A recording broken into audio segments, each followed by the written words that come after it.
Türklerin kayıp şehri Togobalak'ın kalıntıları bulundu. İzmir Katip Çelebi Üniversitesi ile Moğolistan Bilimler Akademisi Arkeoloji Enstitüsü, Moğolistan'ın Tuğul Vadisi'nde yürüttükleri kazı çalışmalarındaki alanın 9 Oğuzların yaşadığı ve Göktürkler ile savaştığı Togobalık kenti olduğunu kanıtladı. İzmir Katip Çelebi Üniversitesi Sosyal ve Beşeri Bilimler Fakültesinden akademisyenler, Moğolistan'da ortak kazı yapmayı içeren protokol kapsamında Türk İşbirliği ve Koordinasyon Ajansı Başkanlığı'nın desteğiyle çalışmalarını sürdürüyor. Bilge Kağan ve Kültigin yazıtlarında da adı geçen 9 Oğuzlara ait Togobalık kenti olduğu düşünülen Moğolistan'ın Tuğul Vadisi'ndeki yerleşim yeri kalıntılarında gerçekleştirilen ortak kazı çalışmalarında 30 kişilik ekip görev alıyor. İzmir Katip Çelebi Üniversitesi Sosyal ve Beşeri Bilimler Fakültesi Dekanı Profesör Doktor Şaban Doğan'ın koordinasyonu ve Profesör Doktor Anıl Yılmaz ile Doktor Engtür Altangel'in başkanlığında yürütülen çalışmalarda eski Türklerin inanç, ölü kültü, şehircilik gibi konularda geliştirdikleri yaşam şekilleriyle ilgili detaylı bilgilere ulaşılması hedefleniyor. Alanda kazı çalışması ve yüzey araştırmaları sürdürülüyor. Araştırma, Tuğul Nehri'nin iki yakasındaki şehir kalıntıları ve buraları çevreleyen Mayhan, Tömst ve Agit dağlarını kapsayan 100 km² alanda gerçekleşiyor. Eski Türklerden kalma sayısız kültür varlığı var.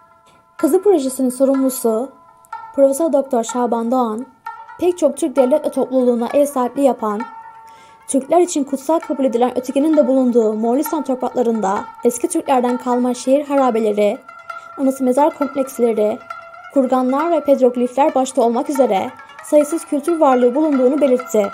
Moğolistan'da Bilge Kağan, Kültigin ve Toynukuk yazıtları başta olmak üzere bugüne kadar 200'e yakın yazıt bulunduğunu aktaran Doğan, bilim camiasının bu topraklara 1800'lü yılların sonunda başlayan ilgisinin artarak devam ettiğini ifade etti. Doğan, Moğolistan'da her yıl 60 ila 90 arasında uluslararası bilim heyetlerinin dahil olduğu arkeolojik çalışmalar yapıldığını aktararak maalesef Türkiye merkezli kazı çalışmaları yok denecek kadar az. TİKA tarafından oluşturulan ekiplerle gerçekleştirilen Bilge Kağan ve Toynukuk Anıt Külliyelerindeki kazılar dışında 2019'a kadar bu ülkede kurumsal olarak Türkiye merkezli kazı çalışması yapılmadı, dedi. İslamiyet öncesi Türk tarihini, kültür ve medeniyetini anlayıp yorumlayabilmek için bu coğrafyada arkeolojik çalışmalar yapmanın önemini vurgulayan Profesör Doktor Doğan, Almanya, Rusya, Çin, Japonya başta olmak üzere pek çok ülke yaklaşık 200 yıldır bu topraklarda arkeolojik çalışmalar yapmaktadır. Maalesef Türkiye bu alanda geride kaldı. Arzuladığımız noktadan çok uzağız.